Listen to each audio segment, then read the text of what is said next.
അല്ല അച്ചുവേട്ടാ, ഞാനൊരു കാര്യം പറയട്ടെ. എന്റെ കാര്യം നിങ്ങൾക്ക് അറിയാലോ. എന്റെ വീടിന് നേരെ അപ്പുറത്ത് 10 സെന്റ് സ്ഥലം അടുത്ത പെരക്കാർ കൊടുക്കുക. അവിടെ ഒരു ടീം വന്ന് താമസിക്കുകയാണെങ്കിൽ നമ്മളെ ആ സ്വാതന്ത്ര്യമൊക്കെ നഷ്ടപ്പെടും. അതുകൊണ്ട് അതിക്കും കൂടി വാങ്ങണം. 7 ഉറുപ്പ്യ എന്റെ കയ്യിലുണ്ട്. ഒരു 3 ഉറുപ്പ്യ നിങ്ങൾ എങ്ങനെയെങ്കിലും ഒന്ന് തട്ടിക്കൂട്ടി ഒപ്പിച്ചു തരുമോ? എന്റെ അടുത്താണ് 5 പൈസ ഇല്ല. ഞാൻ അണ്ണനോട് വാങ്ങലാ. അണ്ണ നാട്ടിൽ പോയി ചെയ്തിക്കണ. മൂപ്പർക്ക് പകരം വേറൊരു അണ്ണൻ വന്നിക്കണ. ആണോ? അതാ അല്ല, അയാളെ കാണാൻ എന്താ വഴി?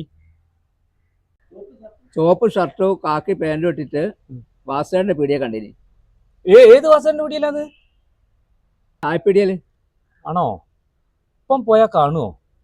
ഓ, എന്നാലേ അതിന്റെ പരിപാടി നോക്കാം.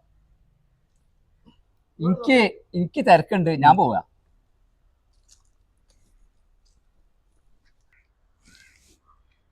അയാളിപ്പോ ഏതായാലും ഇന്നെ അറിയൂല. ഏതായാലും അയാൾക്കൊരു പണി കൊടുക്കണം. ഏതായാലും വേണ്ടിയില്ല, വാസന്റെ പീടി വരെ ഒന്ന് പോയിക്കാളാം. നിങ്ങളെ ഡിണ്ടിഗലാ വീട് എന്ന് പറഞ്ഞ്?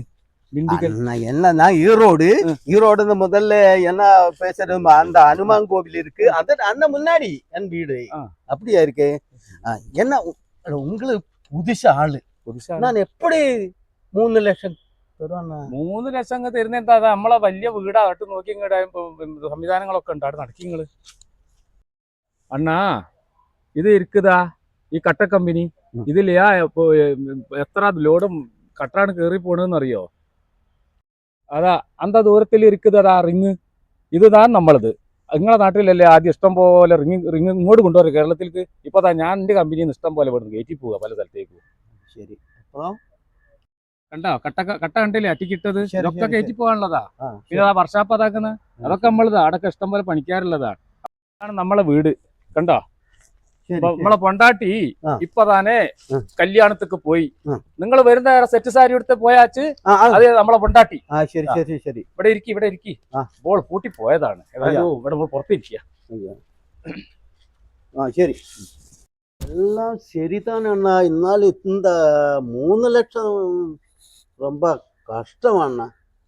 ഇത്രയും സ്ഥാപനങ്ങളൊക്കെ നിങ്ങളെ കാണിച്ചു തന്നു, ഈ വീട് കാണിച്ചു തന്നു, എന്റെ പെണ്ണുങ്ങളെ പറ്റി പറഞ്ഞു. എന്നിട്ട് ഇങ്ങ എന്താ തരാന് മടി? നിങ്ങക്ക് ഇന്നെ ധൈര്യം ഇല്ലെങ്കിലേ ശരവണനെ വിളിക്കണോ?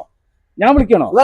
ശരവണൊന്നും വിളിക്കണ്ട, അത് ഞാൻ തരാം. എന്നാലും ശരി, 3 ലക്ഷം അല്ലേ?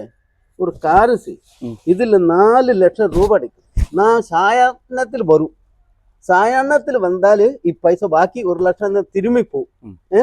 അപ്പൊ ഇപ്പൊ ഇതിற்கு ரொம்ப നോക്ക്, ரொம்ப ரொக்கமாருக்கு പൈസതാ.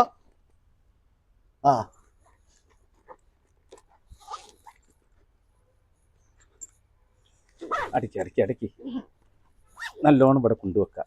അണ്ണാ, ഡെയിലി ഞാൻ വരും.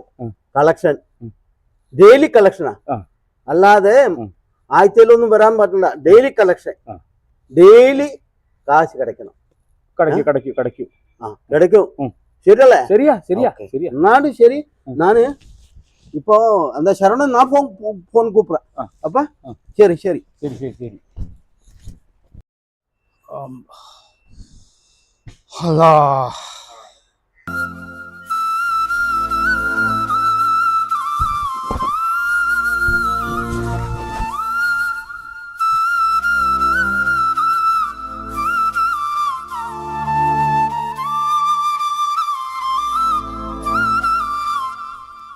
யாரு நீ? இந்த வீடுல ഓണർ എങ്ക ഇരിക്ക്? ആരാ? ഞാനാണ് വീടിന്റെ ഓണർ. ഇത് നമ്മളെ വീട് തന്നെയാ. ഞാൻ തന്നെയാണ് ഇവിടുത്തെ ഓണർ. എന്തേ என்ன இது? அந்த பிஜுன் வீடு தானே இது?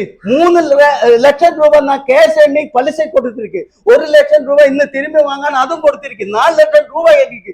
എങ്ക നിങ്ങൾ യാരെ പറ്റി? എന്താ ചങ്ങായി രാവിലെ തന്നെ വന്ന് പൊരലെന്നും കാടി ഞെട്ടിക്കണേ? അതൊക്കെ എന്താ തലക്ക് വലുതില്ലേ? തലക്ക് പുറത്ത് ഞാൻ എപ്പടി പോവും? എന്റെ 3 ലക്ഷം രൂപ 4 ലക്ഷം രൂപ ഇருக்கு. நான் எப்படி போவோம்? அல்ல, அந்த அயோக்கிய ஃபைல் யார் தானே? அந்த பிஜு அயோக்கிய ஃபைல ജാതി മക്കള് രാവിലെ തന്നെ മനുഷ്യനെ ബേജാറാക്കാൻ വന്നാല് എന്റെ 4 ലക്ഷം രൂപ അണ്ണാ തിരുവണേ. അണ്ണാ அந்த பையன் திருட்டு பையன் 4 லட்சம் ரூபாய் என்ன கொடுத்தாச்சല്ല ഞാൻ എന്നെ പണ്ടുവണ്ണ ആ ഇതന്നെയാ ഞാൻ എന്നോട് മലയാളത്തിൽ പറഞ്ഞത്. ഇതിന്റെ വീട് തന്നെയാ, അതിന്റെ വീട് തന്നെയാണ്. 10 കൊല്ലാടി തറവാട്ടില് കാരണവർ ഞാൻ തന്നെയാ. ആരെങ്കിലും വീട് ചൂണ്ടിക്കാട്ടി പൈസ കൊടുക്കുമ്പോ ആലോചിക്കേണ്ടി. இந்த வீட்டுல இந்த பிரசவத்துக்கு நான் 4 லட்சம் ரூபாய் கேஷ் ரெடி கொடுத்தண்ணா. ഇപ്പൊ പറഞ്ഞിട്ട് കാര്യമല്ലോ, കൊടുത്തു പോയില്ലേ. കടവുളെ എന്ത് 4 ലക്ഷം അങ്ങനെ ഉണ്ടാവും.